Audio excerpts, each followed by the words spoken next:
व्याख्यामुद्रां करसरसिजैः पुस्तकं शङ्खचक्रे बिभ्रद्भिन्नस्फटिकरुचिरे पुण्डरीके निषण्णः अम्लानश्रीरमृतविशदैरंशुभिप्लावयन् मामाविर्भूयादनगमहिमा मानसे वागधीशः। नमस्ते प्राणेश प्रणतविभवायावनिमगाः नमस्वामिन् रामप्रियतमनमन् गुरुगुण नमस्तुभ्यं भीमप्रबलतमकृष्णेष्ट भगवन् नमः श्रीमन्मध्वप्रदिश सुदर्शन्नो जय जय श्रीगुरुभ्यो नमः। नारायणं सुरगुरुं जगदेकनाथं भक्तप्रियं सकललोकनमस्कृतं च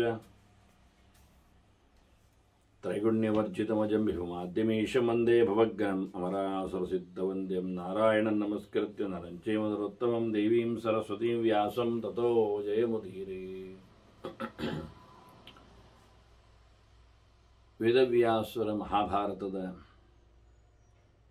ಚಿಂತಕರಿಗೆ ವಂದನೆಗಳು. ಶಾಂತಿ ಪರ್ವದ 311ನೆಯ ಪ್ರವಚನ.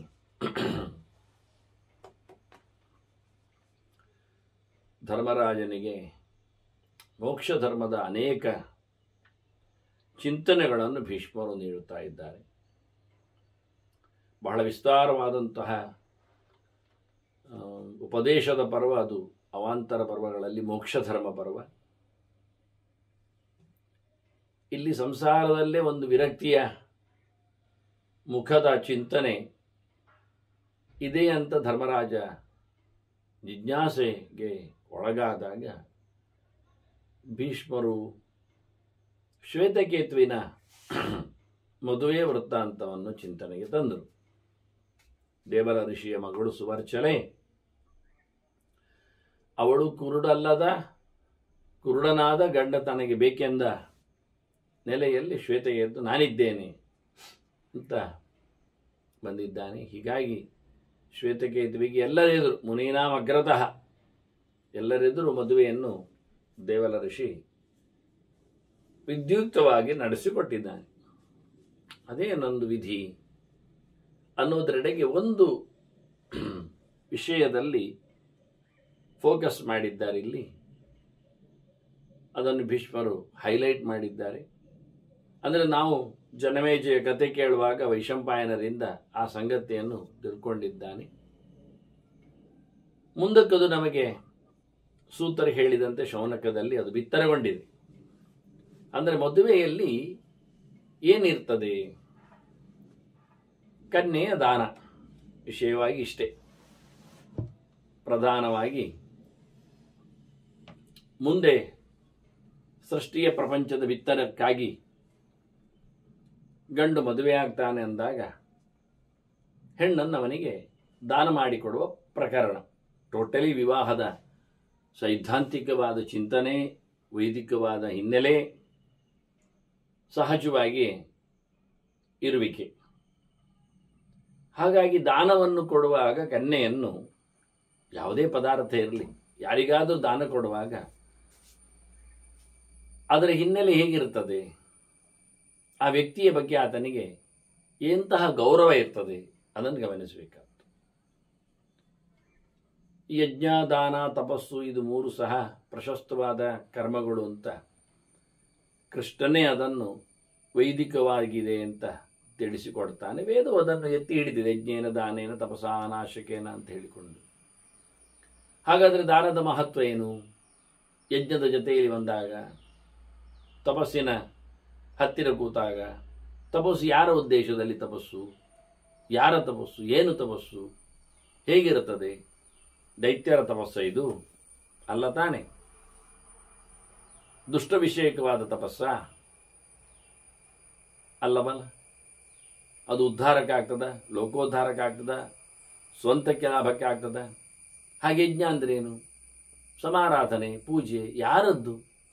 ಅಹಂ ಹಿ ಸರ್ವಯಜ್ಞಾನಂ ಭೋಕ್ತಾಚ ಹೇಳಿದ್ದೇನು ಕೃಷ್ಣ? ಯಾವ ಪ್ರಕಾರವಾದ ಯಜ್ಞ ಆದರೂ ಅದು ಕೃಷ್ಣ ಪರವಾಗಿರಬೇಕಂತಲ್ವಾ? ಹಾಗಾದರೆ ಯಜ್ಞ ಕೃಷ್ಣ ಪರವಾಗಿರಬೇಕಾದ್ರೆ, ತಪಸ್ಸು ಕೃಷ್ಣ ಪರವಾಗಿರಬೇಕಾದ್ರೆ, ದಾನ ಯಾರ ಪರವಾಗಿರಬೇಕಾಗಾದ್ರೆ? ಉದ್ದೇಶ ದೇವರ ಉದ್ದೇಶ. ಅಂದರೆ ಈ ತ್ರಿಕರ್ಮಗಳು ಜನ್ಮ ಮೃತ್ಯುವನ್ನು ಹುಟ್ಟು ಸಾವುಗಳನ್ನು ತೆಗೀತದೆ ಅಂದರೆ ಹುಟ್ಟು ಸಾವುಗಳ ವಿಶೇಷವಾದಂತಹ ಒಂದು ವ್ಯವಸ್ಥೆ ಆಗುವುದು ಬ್ರಹ್ಮರುದ್ರರಲ್ಲಿ ಅಂತ ಆಗಿಬಿಟ್ರೆ ಲೋಕದಲ್ಲಿ.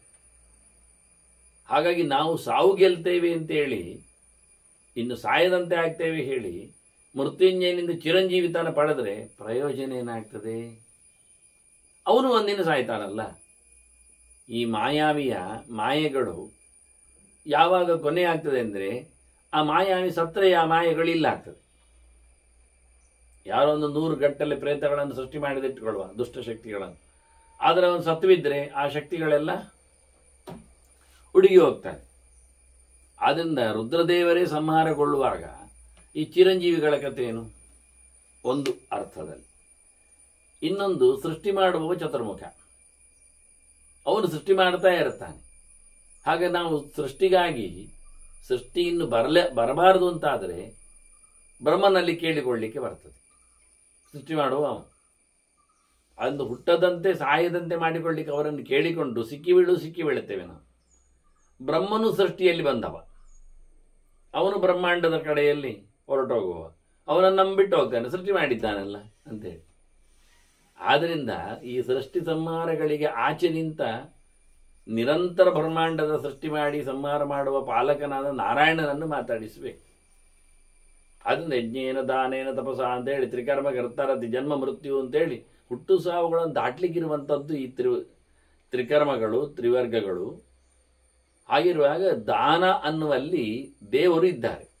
ಪ್ರಧಾನನಾಗಿ ಭಗವಂತನನ್ನೇ ಮಾತಾಡಿಸ್ಲಿಕ್ಕೆ ಇರುತ್ತೆ. ಇನ್ಯಾರ ವಿಷಯದಲ್ಲಿಯೂ ದಾನ ಕೊಡುವುದಲ್ಲ, ಇನ್ನೇನು ಕೊಟ್ಟರು ಅದು ವಿಷಯ ಅಲ್ಲ. ಈಗ ಕನ್ಯಾದಾನದಲ್ಲಿ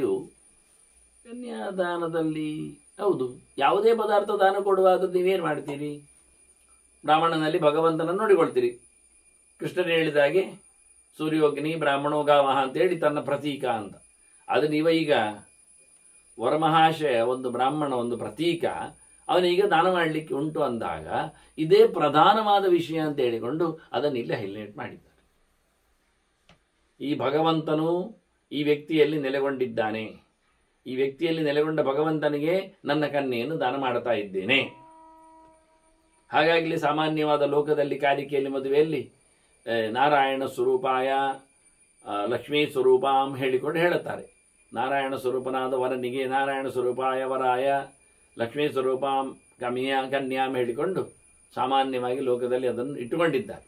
ಹಾಗಾಗಿ ಯಾರ ಮದುವೆ ಎಲ್ಲಿಯಾದರೂ ಇದೇ ರೀತಿಯಲ್ಲಿ. ಅದಕ್ಕೆ ನಾನು ಹೇಳಿದೆ, ಇಡೀ ಜಗತ್ತಿನಲ್ಲಿ ಸೃಷ್ಟಿಯ ವೈಭವದಲ್ಲಿ ಭಗವಂತನದ್ದೇ ಒಂದು ಲೀಲೆಯನ್ನು, ಕ್ರೀಡೆಯನ್ನು ಚಿಂತನೆ ಮಾಡಲಿಕ್ಕೆ ಉಂಟು ಎನ್ನು.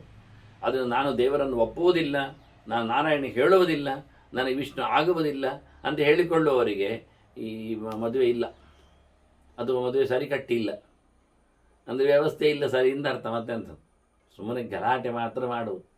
ಏನು ವಿಷಯ ನೋಡಿಕೊಂಡ್ರು ಅದರ ಥೀಮ್ ಅರ್ಥ ಮಾಡಿಕೊಂಡ್ರೆ ಕರಾರುವಾಕ್ಕಾಗಿ ದೇವರ ವೈಭವವನ್ನು ನಾವು ನೋಡಿಕೊಳ್ಳಲಿಕ್ಕೆ ಬರ್ತದೆ. ಹಾಗಾಗಿ ಮಹಾಭಾರತದ ಈ ಒಂದು ಪ್ರಕರಣದಲ್ಲಿ ಅವನ ಮಾತು ಹೇಗಿತ್ತು? ವಿದ್ಯುಕ್ತವಾಗಿ ಶ್ವೇತಕೇತುವಿಗೆ ದೇವಲ ಋಷಿ ತನ್ನ ಮಗಳನ್ನು ಸುವರ್ಚನೆಯನ್ನು ಕೊಡುವಾಗ ಅವನ ಆ ವಿದ್ಯುಕ್ತ ಅನ್ನುವ ನೆಲೆಯಲ್ಲಿ ಯಥಾನ್ಯಾಯ ಅನ್ನುವಲ್ಲಿ ಶಾಸ್ತ್ರೋಕ್ತವಾಗಿ ಹೇಳುವಲ್ಲಿ ಈ ಗೆರೆ ಸೇರಿಕೊಳ್ಳುತ್ತದೆ. ಹೃತ್ಪುಂಡರೀಕ ನಿಲಯ ಸರ್ವಭೂತಾತ್ಮಕೋ ಹರಿ ಶ್ವೇತಕೇತು ಸ್ವರೂಪೇಣ ಸ್ಥಿತೋಸೌ ಮಧುಸೂದನಃ ಪ್ರಿಯತಾಂ ಮಾಧವೋ ದೇವಃ ಪತ್ನಿ ಚೇಯಂ ಸುತಾ ಮಮ ಪ್ರತಿಪಾದಯಾಮಿ ತೇ ಕನ್ಯಾಂ ಸಹ ಧರ್ಮಚರೀಂ ಶುಭಾಂ. ಅವ ಹೇಳಿಕೊಂಡು ಇಲ್ಲಿ ದೇವಲನ ಗೆರೆ ಇಲ್ಲ, ನನ್ನ ಮಗಳನ್ನು ಕೊಡುತ್ತೇನೆ ಅಂತ ಹೇಳಿದ ಅಷ್ಟೇ ವಿಷಯ, ದೇವರು ಖುಷಿ ಪಡಲಿ ಅಂತ. ಆದರೆ ಶ್ವೇತಕೇತು ಸ್ವರೂಪೇಣ ಅಂತ ವರನ ಹೆಸರನ್ನಲ್ಲಿ ಸಿಕ್ಕಿಸಿದ್ದಾರೆ. ಹಾಗಾಗಿ ಈ ಗೆರೆಗಳನ್ನು ಬೇರೆ ಯಾರಿಗೆ ಹಾಕಿಕೊಳ್ಳುವಾಗ ಆ ಹೆಸರಿರುವಲ್ಲಿ ಅವನ ಹೆಸರನ್ನು ಸರಿ ಮಾಡಿಕೊಂಡ್ರೆ ಆಯ್ತು, ಬೇರೆ ವರನ ಹೆಸರಾದರೆ ಅಲ್ಲಿ ಹಾಕಿದ್ರೆ ಆಯ್ತು. ಆದರೆ ಇಲ್ಲಿ ಶ್ವೇತಕೇತು ಒಂದು 4 ಅಕ್ಷರದಲ್ಲಿ ಉಂಟು, ಹಾಗಾಗಿ 4 ಅಕ್ಷರಕ್ಕೆ ಸಮನಾಗಿ ಹೇಳಬೇಕಾಗ್ತದೆ, ಇಲ್ಲಾದರೆ ಏನಾದರೂ ಸೇರಿಸಬೇಕಾಗ್ತದೆ. ಹೀಗಾಗಿ ಸ್ಪಷ್ಟವಾಗಿ ಗೆರೆಗಳು ಬಹಳ ಚಂದವಾಗಿ ಹೃತ್ಪುಂಡರೀಕ ನಿಲಯ, ಹೃದಯ ಎನ್ನತಕ್ಕಂಥ ಕಮಲದಲ್ಲಿ ನೆಲೆಗೊಂಡಿರತಕ್ಕ ಭಗವಂತನು, ಅಂದರೆ ಒಳಗಿರತಕ್ಕ ಭಗವಂತನು ಚಿಂತನೆಗೆ ತರ್ತಾನೆ. ಅಂತರ್ಯಾಮಿ ಪ್ರಿಯತಾಮ್, ಯಾರಿಗೇ ವಸ್ತು ಕೊಟ್ಟರೂ ಅದು ಒಳಗಿನ ಭಗವಂತನಿಗೆ ಇಷ್ಟ ಆಗಲಿ ಅಂತ ಕೊಡಬೇಕು ಅಂತ ಹೇಳಿಕೊಳ್ಳಿಕ್ಕೋಸ್ಕರ ಮೊದಲಿಗೆ ಇಟ್ಟುಕೊಂಡ್ರು. ಹೃದಯ ಕಮಲದಲ್ಲಿ ನೆಲೆಗೊಂಡವನು ಯಾರು? ನಾವು ಯಾರು ಅಂತ ಹೇಳುವುದು? ಇದ್ದವರ ಹತ್ರ ಕೇಳಿದ್ರೆ ಒಳ್ಳೇದಲ್ವಾ? ನಮಗೆಂತೂ ಗೊತ್ತಿಲ್ಲ ಯಾರಿದ್ದಾನೆ ಅಂತ. ನಮಗೆ ಹೃದಯ ಒಂದೇನಿದೆ ಅದೇ ಸರಿ ಗೊತ್ತಿರುವುದಿಲ್ಲ, ಅದರೊಳಗೆ ಏನಿದೆ ಅಂತ ಹೇಳುವುದು. ಅದು ಹೃದಯ ಕಮಲದೊಳಗೆ ಇರತಕ್ಕವನು. ಹೃದಯದಲ್ಲಿ ಕಮಲವೂ ನಮಗೆ ಅರ್ಥ ಆಗುವುದಿಲ್ಲ, ಹೃದಯವೇ ಕಮಲಾಕಾರದಲ್ಲಿದೆ ಎನ್ನುವುದನ್ನು ನೋಡಲಿಕ್ಕೆ ಇರುತ್ತೆ. ಪದ್ಮಕೋಶ ಪ್ರತೀಕಾಶಂ ಹೇಳಿಕೊಟ್ಟ ಹಾಗೆ ಮೊಗ್ಗು ಕಮಲದಂತೆ ಕಾಣುತ್ತದೆ ಅಂತ. ಅದು ಅರಳಿ ನಿಂತಾಗ ಒಳಗೆ ಕೂತವನನ್ನು ಕೇಳಲಿಕ್ಕುಂಟು. ಇವತ್ತು ನೋಡುವಂಥದ್ದು ನಾವು ಮಾಂಸದ ಒಂದು ತುಂಡಿನ. ಕೃಷ್ಣ ಹೇಳಿದ ನೋಡಿ, ಈಶ್ವರ ಸರ್ವಭೂತಾನಾಂ ಹೃದ್ದೇಶೇ ಅರ್ಜುನ ತಿಷ್ಠತಿ ಅಂತ. ಹೃದಯ ಕಮಲದಲ್ಲಿ ಪ್ರತಿಯೊಬ್ಬರಲ್ಲಿ ಇರುವಂಥದ್ದು ಅದು ಭಗವಂತ. ಆತ್ಮ ಅಂತರಾತ್ಮೇತಿ ಹರಿ ಏಕೆ ವದ್ವಿಧಾ ಸ್ಥಿತ. ಭಗವಂತನೇ ಹೊರಗು ಹೊರಗು ಇರುವುದೆಲ್ಲ ಕಡೆ. ಜೀವನ ಒಳಗೂ ಇದ್ದಾನೆ, ದೇಹದ ಒಳಗೂ ಇದ್ದಾನೆ. ಜೀವನ ಹೊರಗೆ, ದೇಹದ ಒಳಗೂ, ಜೀವ ದೇಹದ ಒಳಗಿರುವುದರಿಂದ ಇದ್ದ. ಹೀಗಾಗಿ ಹೃತ್ಪುಂಡರೀಕ ನಿಲಯ, ಒಳಗಿರತಕ್ಕ ದೇವರಿಗೆ ಖುಷಿಯಾಗಲಿ. ಸರ್ವಭೂತಾತ್ಮಕಃ, ಅವನು ಎಲ್ಲ ವ್ಯಕ್ತಿಗಳಲ್ಲಿಯೂ ಒಳಗಿದ್ದಾನೆ. ಪ್ರತಿಯೊಂದು ಭೂತದ ವಸ್ತುವಿನ, ಜಡ ಆಗಲಿ ಜೀವ ಆಗಲಿ, ಅದರೊಳಗಿರುವವನು, ಅದನ್ನು ಆವರಿಸಿರುವವನು. ಎರಡು ಸಹ ಆತ್ಮಶಬ್ದಕ್ಕೆ ಆಪ್ನೋತಿ ಅಂತಲೂ ಉಂಟು, ಹೊರಗಿಂದ ಆವರಿಸಿದ್ದ ಆತತತ್ವ ಅಂತ ಉಂಟು. ಅದನ್ನ ಪ್ರತಿಯೊಂದು ಕಣಗಳಲ್ಲಿಯೂ ಇದ್ದಾನೆ. ಆದರೆ ಸರ್ವಭೂತಗಳು ಅಂದರೆ ಪಂಚಭೂತಗಳು ಅಂತ ಮಾಡಿದರೆ, ಪಂಚಭೂತಗಳಿಲ್ಲದೆ ಮನುಷ್ಯನ ದೇಹ ಇರುವುದಿಲ್ಲ, ಮನುಷ್ಯ ಇರುವುದಿಲ್ಲ ಬದುಕಿ. ಹಾಗಾಗಿ ಸರ್ವರಲ್ಲಿಯೂ ಸಹ ಭಗವಂತನ ಅಂತರ್ಯಾಮಿಯಾಗಿರುವುದು ಅವನೇ. ಅದನ್ನು ನೀವು ಬೇರೆ ಯಾರನ್ನ ಶಿವ ಅಂತ ಹೇಳಿದರೆ ಅವನು ಒಂದು ಭೂತ, ಅವನು ಒಂದು ಜೀವ, ಅವನೊಳಗೂ ಭಗವಂತ ಇದ್ದಾನೆ. ನೀನು ಯಾರದು ಗಣಪತಿ ಅಂದರೆ ಅವನು ಒಬ್ಬ ವ್ಯಕ್ತಿ, ಅವನೊಳಗೂ ಭಗವಂತ ಇದ್ದಾನೆ. ಅಂದರೆ ಯಾವ ಜೀವರು ಅಂತ ಇದ್ದಾರೆ ಅವರೆಲ್ಲರ ಒಳಗೂ ಸಹ ವ್ಯಾಪಿಸಿ ನಿಂತವನು ಭಗವಂತನೇ. ಆದ್ದರಿಂದ ಅದು ಪಂಚಭೂತಗಳಲ್ಲಿ ಪ್ರವೇಶಕ್ಕೆ ರುದ್ರನಿಗೂ ಉಂಟು ಅವಕಾಶ. ತಂ ಸರ್ವಭೂತ ಹೃದಯಂ ಮುನಿಮಾನತೋಸ್ಮಿ ಅಂತ ಭಾಗವತದಲ್ಲಿ ಶುಕರನ್ನು ಹೇಳುವಾಗ ಅವನು ಶಿವನೇ ಇದ್ದಾನೆ, ವ್ಯಾಸನ ಮಗನಾಗಿ ಬಂದವ. ಅವನು ಪಂಚಭೂತಗಳ ಅಧಿಷ್ಠಾನದಲ್ಲಿದ್ದಾನೆ. ಪಂಚಭೂತಗಳಲ್ಲಿ ಪ್ರತೀಕವಾಗಿದೆ. ಅಷ್ಟಪ್ರತಿಮೆಗಳಲ್ಲಿ ಯಜಮಾನಾದಿಗಳಲ್ಲಿ ಸೂರ್ಯಚಂದ್ರನ ಸೇರಿಸಿಕೊಂಡಾಗ. ಹಾಗಾಗಿ ಅವನು ಯಾಕಲ್ಲ ಕೇಳಿದರೆ ಇಲ್ಲಿ ಹೇಳ್ತಾರೆ ಅವನು ಗೌಣವಾಗಿದ್ದಾನೆ, ಮುಖ್ಯವಾಗಿದ್ದ ಅರ್ಥ. ಆ ಮುಖ್ಯ ಅಂತೆಲ್ಲ ಹೇಳಲಿಲ್ಲ. ಸರ್ವಭೂತಾತ್ಮಕೋ ಹರಿಹಿ, ಅದಕ್ಕೆ ಇಲ್ಲಿ ಹೇಳಿದ್ದು. ಮತ್ತೆ ಅವನು ಸೃಷ್ಟಿಯಾದ ನಂತರ ಅಲ್ವಾ ಅವನಿಗೆ ಕೊಟ್ಟದೀಗ. ಒಂದು ಮನೆಯಲ್ಲಿ ಯಾರಿದ್ದಾರೆ ಕೇಳಿದರೆ ಒಬ್ಬ ಇದ್ದಾನೆ, ಯಜಮಾನನಾಗಿದ್ದಾನೆ. ಈಗ ಅವನಿಗೆ ಮದುವೆ ಆಗಿದೆ, ಮಕ್ಕಳಾಗಿದೆ, 4 ಜನ. ಈಗ ಆ ಮನೆ ಯಾರದ್ದು ಕೇಳಿದರೆ ಅದು ಅವನದ್ದೇ, ಯಜಮಾನನದ್ದೇ. ಮತ್ತೆ ಈಗ ಮಕ್ಕಳಿಗೆ ಅದನ್ನು ಪಾಲು ಮಾಡಿ ಕೊಡ್ತಾನೆ. ಇನ್ನು ಮುಂದಕ್ಕೆ ಒಂದು ಪೂರ್ವಬದಿಯನ್ನು ಒಬ್ಬನಿಗೆ ಕೊಡ್ತಾನೆ, ಪಶ್ಚಿಮ ಇನ್ನೊಂದು ಒಬ್ಬನಿಗೆ ಕೊಡ್ತಾನೆ. ಹೀಗೆ ಒಂದೊಂದು ಬದಿಯನ್ನು ಮತ್ತೆ ಕೊಡ್ತಾನೆ. ಮತ್ತೆ ಕೊಡುವ ಮೂಲಕ ಅಧಿಪತಿ ಅವರಾಗ್ತಾರೆ. ಹಾಗೆ ಪಂಚಭೂತಗಳು ಮೊದಲೇ ಇದ್ದವು. ಭಗವಂತ ಅದಕ್ಕೆ ಒಡೆಯನಾಗಿ ಅಂತರ್ಯಾಮಿಯಾಗಿದ್ದ. ಮತ್ತೆ ರುದ್ರ ಸೃಷ್ಟಿಯಾದ ನಂತರ ರುದ್ರನಿಗೆ ನೀನು ಅಲ್ಲಿ ಇಲ್ಲಿ ಇರು ಅಂತ ಹೇಳಿಬಿಟ್ಟ. ಅಂದ ತಕ್ಷಣ ಇವ ಇಲ್ಲೇ ಹೇಳಲಿಲ್ಲ. ಈ ಮನೆಯಲ್ಲಿನ ಯಜಮಾನ ಕೆಲವೊಮ್ಮೆ ಸಾಯುವಾಗ ಕೊಡ್ತಾನಷ್ಟೆ, ಕೆಲವು ಮೊದಲು ಕೊಡುವುದಿಲ್ಲ. ಮೊದಲು ಕೊಟ್ಟರು ಸಹ ಕೆಲವರು ಅವನನ್ನು ಓಡಿಸಿ ಯಾರು. ಈ ದೇವರಾಗಲ್ಲ, ದೇವರು ಸಾಯುವುದೇ ಇಲ್ಲ. ಹಾಗಾಗಿ ಭಗವಂತ ಅದನ್ನು ಕೊಡುವಾಗಲೂ ತಾನಲ್ಲಿ ಇದ್ದೇ ಇದ್ದಾನೆ, ಅವನು ಹೋಗ್ಲಿಲ್ಲ. ಅದರಿಂದ ಸರ್ವಭೂತಾತ್ಮಕ ಹರಿಹಿ ಹೃತ್ಪುಂಡರೀಕ ನಿಲಯ ಶ್ವೇತಕೇತು ಸ್ವರೂಪೇಣ ಸ್ಥಿತ ಅಸೌ. ಈಗ ಶ್ವೇತಕೇತನೊಳಗೆ ಶ್ವೇತಕೇತುವಾಗಿದ್ದಾನೆ ಅವನು, ಶ್ವೇತಕೇತು ಅಂತರ್ಯಾಮಿಯಾಗಿದ್ದಾನು. ಅವನನ್ನು ನಿರೂಪ ಮಾಡಿದ್ದಾನೆ, ಅವನನ್ನು ನೆಲೆಗೊಳಿಸಿದ್ದಾನೆ. ಈಗ ಅವನು ನನಗೀಗ ಮಧುಸೂದನ, ವಿಶೇಷವಾಗಿ ರಾಗದ್ವೇಷಗಳು, ಕಾಮಕ್ರೋಧಗಳು ಇವೆಲ್ಲ ಮಧುಕೈಟ ಬರಂತೆ. ಹಾಗಾಗಿ ಅದನ್ನೆಲ್ಲ ದೂರಗೊಳಿಸಿ ಹಾಳಾದ ಅತಾತ್ವಿಕವಾದ ಕೆಟ್ಟ ಕಾಮನೆಗಳನ್ನೆಲ್ಲ ಬದಿಗೆಗೊಳಿಸಿ ಭಗವಂತ ಇವತ್ತು ಮದುವೆಗೆ ನಿಂತ ಶ್ವೇತಕೇತುವಿನಲ್ಲಿ ವಿಶೇಷವಾದ ಸನ್ನಿಧಾನ ಪಡೆದಿದ್ದಾನೆ. ಪ್ರಿಯತಾಂ ಮಾಧವ. ಮಾ ಅಂದರೆ ಲಕ್ಷ್ಮೀರಮಣನು. ಯಾಕೆಂದರೆ ಈಗ ಮದುವೆಯ ಹೊತ್ತಿನಲ್ಲಿ ಲಕ್ಷ್ಮಿಯ ಚಿಂತನೆ ಬರಲಿಕ್ಕೆ ಉಂಟು. ಹಾಗಾಗಿ ಲಕ್ಷ್ಮೀರಮಣನು ವಿಶೇಷವಾಗಿ ಲಕ್ಷ್ಮಿಯ ಅರಸನು, ಲಕ್ಷ್ಮಿಯ ಗಂಡನು, ಗಂಡ ಶಬ್ದವನ್ನೇ ಪ್ರಯೋಗ ಮಾಡಿ ಹೇಳ್ತಾರೆ. ಪತಿಭಾವವನ್ನು ಚಿಂತನೆ ಮಾಡಲಿಕ್ಕೆ ಅವನು ಪ್ರೀತನಾಗಲಿ, ಅವನು ದೇವನು, ಅವನೇ ದೇವೋತ್ತಮನು. ಪ್ರಿಯತಾಂ ಮಾಧವೋ ದೇವಃ. ಇನ್ನು ಮಾಧವ ಅಂದ ತಕ್ಷಣ ಮಧು ಮಾಧವ ಅಂತ ಇರುವುದರಿಂದ ವಸಂತ ಕಾಲ, ವಸಂತ ಇದ್ದಾನೆ, ಅವಲ್ಲ ದೇವಃ, ದೇವನೇ ನಮಗೆ ಪ್ರಧಾನನಾಗಿ, ಏಕೋ ದೇವ ಭಗವಂತನೇ ಪ್ರೀತನಾಗಲಿ. ಪತ್ನಿ ಚೇಯಂ ಸುತಾಮಮ, ಇವಳು ಈಗ ಹೆಂಡತಿ, ನನ್ನ ಮಗಳು ಅವನಿಗೆ. ಪ್ರತಿವಾದಯಾಮಿ, ನಾನು ಕೊಡ್ತಾ ಇದ್ದೇನೆ ಇವಳನ್ನು ನಿನಗೆ. ತೇ ಕನ್ಯಾಂ ಸಹ ಧರ್ಮಚರೀಂ, ನಿನ್ನ ಜೊತೆಯಲ್ಲಿ ಧರ್ಮಾಚರಣೆಗಳನ್ನೆಲ್ಲ ನಡೆಸಿಕೊಡಲೋಸುಗ ಇವಳನ್ನು ಬಹಳ ಚಂದವಾಗಿರುವವಳನ್ನು ಶುಭಾಂ ಕೊಡ್ತಾ ಇದ್ದೇನೆ ಅಂತ ಹೇಳುತ್ತಾನೆ. ಬಹಳ ಚಂದವಾಗಿ ಎಲ್ಲರೆದುರು ಮದುವೆ ಮಾಡಿಕೊಟ್ಟಿದ್ದಾನೆ.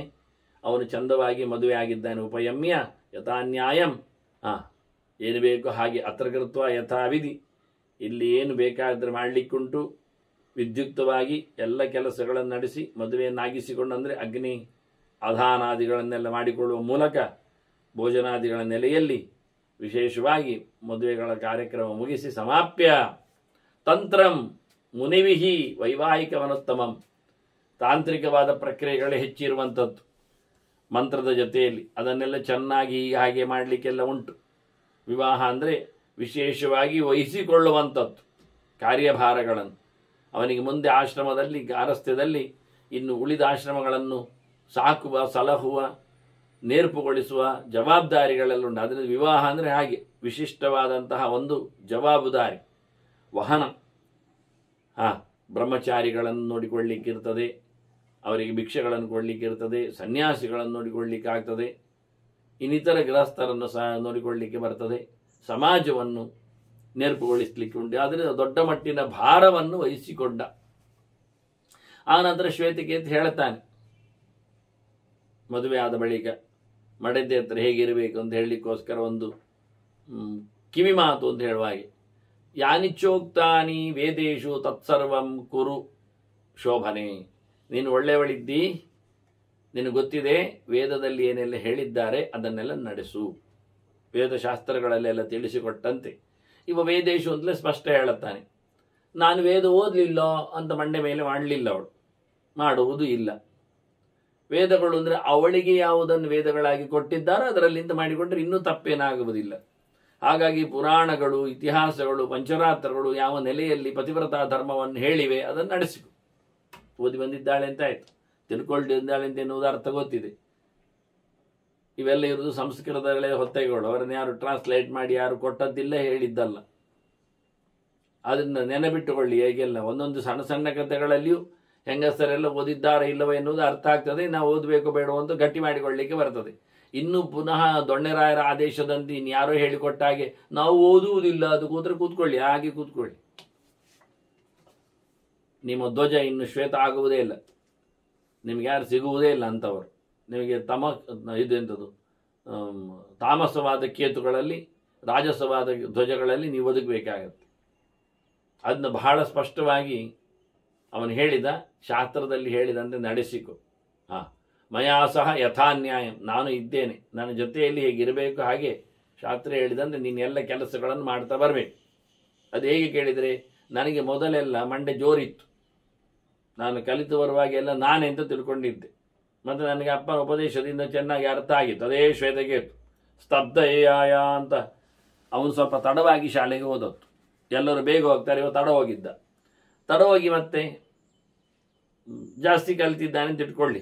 ಬಂದ, ಬರುವಾಗ ಮಂಡೆ ಮೇಲೆ ಮಾಡಿ ಬರ್ತಾ ಇದ್ದಾನೆ. ಅಪ್ಪ ನೋಡಿದ, ಬಂದ ತಕ್ಷಣ ಗುರುಕುಲಕ್ಕೆ ಹೋಗಿದ್ದು 10-12 ವರ್ಷ ಬರಲಿಕ್ಕೇ ಇಲ್ಲ ಮನೆಗೆ. ಅಪ್ಪನನ್ನು ನೋಡಿ ನಮಸ್ಕಾರ ಮಾಡಬೇಕೋ ಬೇಡವೋ, ಕಲಿತದ್ದು ಹೆಚ್ಚಾಗಿರ್ಬೇಕು ಅವನಿಗೆ. ಯೋಚನೆ ಬಂದವನಿಗೆ, ಅಲ್ಲ ನಾನು ಕಲಿತದ್ದು ಜಾಸ್ತಿ ಉಂಟೇನು, ಅಪ್ಪ ಕಮ್ಮಿ ಏನು ಕಲಿತಿದ್ದಾನೆ, ನಂದು ಅಪ್ಡೇಟ್ ಉಂಟು ಈಗ, ಹಾಗಾಗಿ ನಾನೇ ದೊಡ್ಡ ಜನ ಅಂತ ಮಂಡೆ ಮೇಲೆ ಮಾಡಿಕೊಂಡು ಬಂದ. ಆಗ ಅಪ್ಪನಿಗೆ ಗೊತ್ತಾಯ್ತು, ಓ ಇದಕ್ಕೆಂಥದ್ದು ಹಿಡಿದಿದೆ. ಗುರುಕುಲಕ್ಕೆ ಹೋಗಿ ಇವತ್ತು ಎಲ್ಲ ಹಾಗೆ ಗುರುಕುಲದ ನಾಟಕ ಮಾಡ್ತಾರೆ. ಆ ನಮೂನೆ ವಿದ್ಯೆ, ಆ ನಮೂನೆ ವ್ಯವಸ್ಥೆ ಏನಿಲ್ಲ. ಅದು ಹೇಳಿಕೊಳ್ಳಿಕ್ಕೆ ಏನೋ ತೊಂದರೆ ಇಲ್ಲ, ಗಟ್ಟಿ ಹೇಳ್ತಾರೆ, ದೊಡ್ಡ ಮಟ್ಟಿನಲ್ಲಿ ಹೆಸರು ಹೇಳಿ ಮಾಡ್ತೇವೆ, ಹೇಳಿಕೊಡ್ತೇವೆ ಅಂತ. ಮಾಡೋದೆಂಥದ್ದು ಇಂಥದ್ದು 0. ಯಾವುದೇ ರೀತಿಯಾದ ಆದರ್ಶದ ಕಥೆಗಳು ಇರುವುದಿಲ್ಲ. ಅದನ್ನ ಮನುಷ್ಯ ಬಂದಾಗ, ಹೊರಗೆ ಬಂದಾಗ ಅವ ಮಂಡೆ ಮೇಲೆ ಮಾಡಿಕೊಂಡೇ ಬರ್ತಾನೆ. ಆಗ ಅಪ್ಪ ಕೇಳಿದ್ದ, ನಿನಗೆಲ್ಲ ಬಾರಿ ಗೊತ್ತಾದ ಹಾಗೆ ಉಂಟಲ್ಲ ಮಾರ, ಅದು ಒಂದು ತಿಳಿದ್ರೆ ಎಲ್ಲ ಗೊತ್ತಾಗೋದೆಲ್ಲ ವಿದ್ಯೆ ಗೊತ್ತು ನಿನಗೆ, ಅದೆಂಥದ್ದು ಅಂತ ಅಲ್ಲಿಗೆ ತಂಡ ಆಯ್ತು. ಹಾಗೆ ನಾನು ಮೊದಲೆಲ್ಲ ಅಹಮಿತ್ಯೇವ, ನಾನೇ ಇಲ್ಲ ಅಂತ ಅಹಂಕಾರದಲ್ಲಿ ಬೀಗಿದ್ದೆ, ಮತ್ತೆ ಗೊತ್ತಾಯ್ತು ನನಗೆ ಅಲ್ಲ ಅಂತ. ಆದ್ರಿಂದ ಅಹಮಿತ್ಯೇವ ಭಾವೇನ ಸ್ಥಿತಃ ತ್ವಮಥೈವ ಚ. ಈಗೇನಾಗಿದೆ, ಅತತಾ ಇದ್ದೆ ನಾನು, ಹಾಗಿಲ್ಲೇ ಈಗ ಎಲ್ಲವೂ ದೇವರೇ ಅನ್ನೋ ನನ್ನ ಅರ್ಥ ಆಗಿದೆ, ನನ್ನ ಅಹಂಕಾರಗಳೆಲ್ಲ ಹೋಗಿವೆ. ಆದ್ದರಿಂದ ನೀನು ಸಹ ಅಹಂಕಾರ ಪಡದೆ ಗರ್ವಾಭಿಮಾನಗಳನ್ನು ಒತ್ತುಕೊಳ್ಳದೆ ಎಲ್ಲವೂ ಭಗವಂತ ಮಾಡ್ತಾನೆ ಅನ್ನತಕ್ಕಂಥ ಎಚ್ಚರದಲ್ಲಿ ಕ್ರಿಯಾಕಲಾಪಗಳನ್ನು ನಡೆಸಬೇಕು. ತಸ್ಮಾತ್ ಕರ್ಮಾಣಿ ಕುರ್ವೀತಾ ಕುರ್ಯಾಂತೆ ಚ ತದಪ್ಪರಂ. ಆನಂತರ ನಾನು ನಿನಗೆ ಬೇಕಾದ್ದನ್ನು ನಾನು ಸಹ ನಡೆಸಿಕೊಡುತ್ತೆ ಹೇಳಿಕೊಂಡು ಅವಳಿಗೆ ಮಾಡಬೇಕಾದ ವಿಧಾನಗಳನ್ನು ಭಗವಂತನ ನೆಲೆಯಲ್ಲಿ ಶಾಸ್ತ್ರೋಕ್ತವಾದ ಕರ್ಮಗಳನ್ನು ಮನೆವಾಳತೆಯಾಗಿ ನಡೆಸಿಕೊಂಡು ಬರಬೇಕು ಅಂತ ಹೇಳ್ತಾನೆ. ಹಾಗೆ ಇನ್ನೂ ಒಂದು ಹೇಳ್ತಾನೆ, ನಾನು ಆಯ್ತಲ್ಲ ಈಗ ನನ್ನದು ಅಂತ. ಅಹಂ ಮಮಯತಿ ಸಂಸಾರ ಕ್ರಮ, ಅಹಂ ಬಿಡಬೇಕು ಅಂತ ಹೇಳಿದ. ಇನ್ನೊಂದು ಮಮ ಬಿಡಬೇಕು ಹೇಳಿದ. ನಮಮೇತಿ ಚ ಭಾವೇನ ಜ್ಞಾನಾಗ್ನಿ ನಿಲಯೇನ ಚ. ತಲೆಗಟ್ಟಿ ಮಾಡಿಕೊಂಡು ಜ್ಞಾನವನ್ನೇ ವಿಶೇಷವಾದಂತಹ ಆಸರೆಯನ್ನಾಗಿಸಿಕೊಂಡು, ಅದು ಬಿಸಿಯಾದ ಜ್ಞಾನ ಅಗ್ನಿಯಂತೆ ಏನು ಮಾಡ್ತದೆ, ಅದು ನಾವು ಮಾಡಿದ ಕರ್ಮಗಳನ್ನೆಲ್ಲ ತಪ್ಪಿದ್ರೆ ಸುಟ್ಟಾಗ್ತದೆ. ಅನಂತರಂ ತಥಾ ಕುರ್ಯಾಹ ತಾನಿ ಕರ್ಮಾಣಿ ಭಸ್ಮಸಾತ್. ನಾನು ನನ್ನದು ಅಂತ ಹೇಳಿಕೊಳ್ಳದೆ ಎಲ್ಲವನ್ನು ತೊರೆದು ದೇವರು ಮಾಡುವುದು ಎನ್ನುವ ಗಟ್ಟಿತನದಿಂದ ನಾನದನ್ನು ಸುಟ್ಟುಬಿಟ್ಟಿದ್ದೇನೆ ಜ್ಞಾನಾಗ್ನಿಯಿಂದ. ನೀನು ಹಾಗೆ ತಿಳ್ಕೊಳ್ಬೇಕು. ನಾನು ನನ್ನದು ಎನ್ನುವುದು ಸಂಸಾರದಲ್ಲಿ ಇರಬಾರದು. ಇದೇ ಸಂಸಾರ ಅಂದರೆ ನಾನು ನನ್ನದು ಎನ್ನುವುದೇ, ಅದನ್ನೇ ಕಳ್ಕೊಳ್ಳಿ ಇರಬೇಕಂತ ಭಾವ ಶುದ್ಧಿಯಲ್ಲಿ ಕೆಲಸ ಮಾಡಲಿಕ್ಕೆ ಉಂಟು. ಏವಂತ್ವಯಾಚ ಕರ್ತವ್ಯಂ ಸರ್ವದಾ ದುರ್ಭಗಾಮಯ. ನಾನಾಗ ನಿನ್ನ ಕರ್ಮಗಳನ್ನು ಸಹ ಜ್ಞಾನದ ನೆಲೆಯಲ್ಲಿ ಭಸ್ಮ ಮಾಡಲಿಕ್ಕೆ ಸಮರ್ಥನಾಗ್ತೇನೆ, ಹಾಗಾಗಲಿ. ಮತ್ತೆ ಲೋಕದಲ್ಲಿ ಕಥೆ ಹೇಗೆ ಗೊತ್ತುಂಟ, ಜನರು ಏನು ಮಾಡ್ತಾರೆ ಅದನ್ನು ಮಾಡೋ ಕ್ರಮ.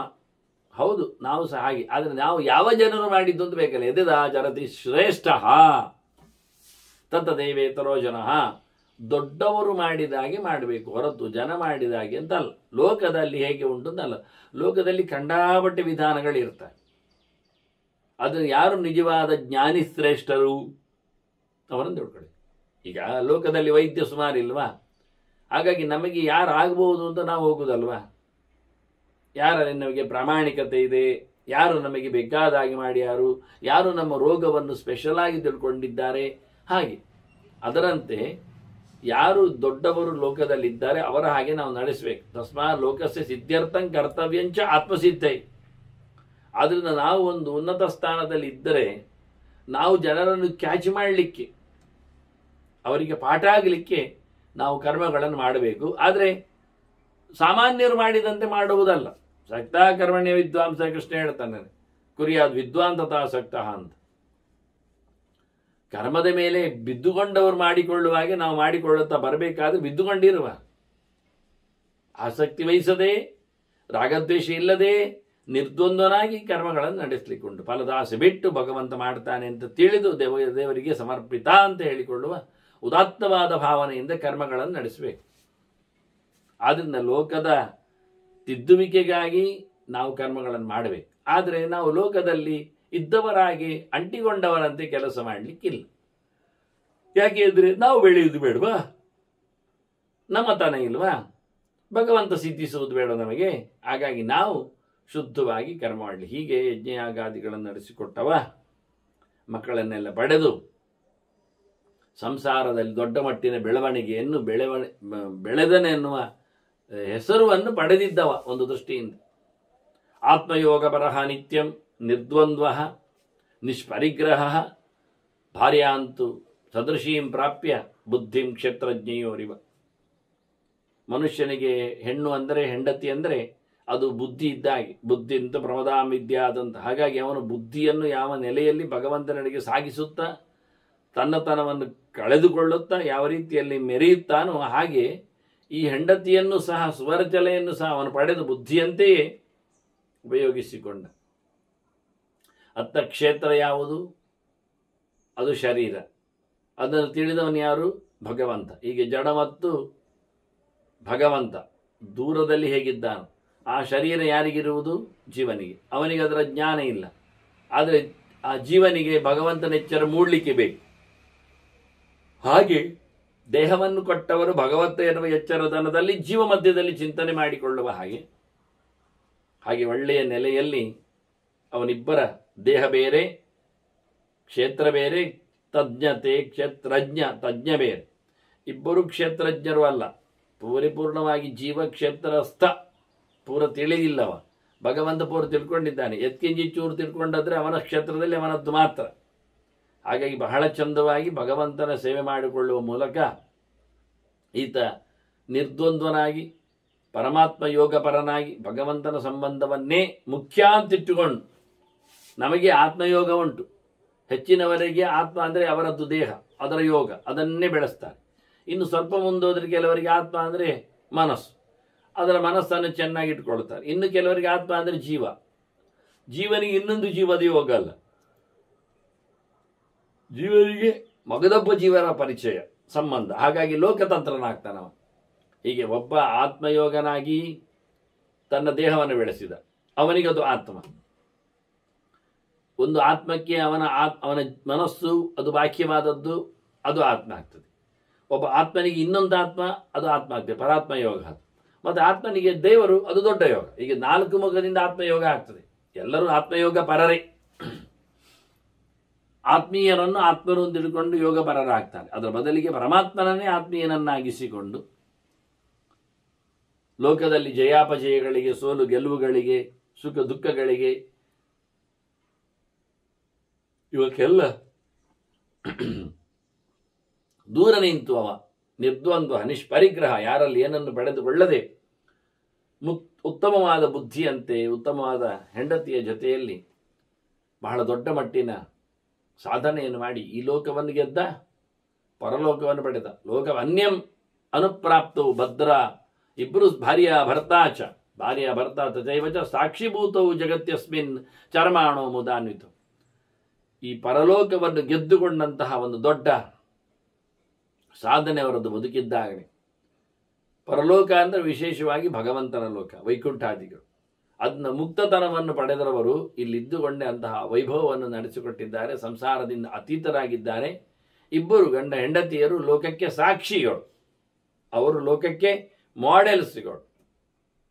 ಅಂತಹ ಒಳ್ಳೆ ರೀತಿಯಿಂದ ಧರ್ಮವನ್ನು ಖುಷಿಯಲ್ಲಿ ಈ ಲೋಕದಲ್ಲಿ, ಅಂದರೆ ಕಷ್ಟ ಆಗ್ತದೆ, ಉಪವಾಸ ಮಾಡೋದು ಸುಲಭ ಅಲ್ಲ, ಆದರೆ ಮಾಡಲೇಬೇಕದು ದೇವರ ಇಷ್ಟಕ್ಕಾಗಿ.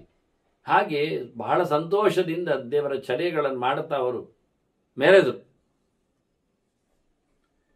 ಈ ವಿಷಯವನ್ನು ಹೇಳುತ್ತಾ ಅವರ ನಡುವೆ ಆಗಿರತಕ್ಕ ಕೆಲವು ಮಾತುಕತೆಗಳನ್ನು ಹೈಲೈಟ್ ಮಾಡ್ತಾ, ಹೀಗಿದ್ದಾಗ ಒಂದು ಸರ್ತಿ ಸುವರ್ಚಲೆ ಗಂಡನಲ್ಲಿ ಮಾತಾಡಿದ್ದುಂಟು, ಕೇಳಿದ್ದುಂಟು, ಪ್ರಶ್ನಿಸಿದ್ದುಂಟು.